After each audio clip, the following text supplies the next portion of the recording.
marka hore ilaahay ma hadla marka labada aniga safara oo geel wado ayaa hal iga dhacday bilaacad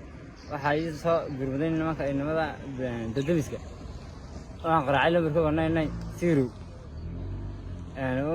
ugu mahadnaqayo soo qaraacista gurmadka ay soo gurmaday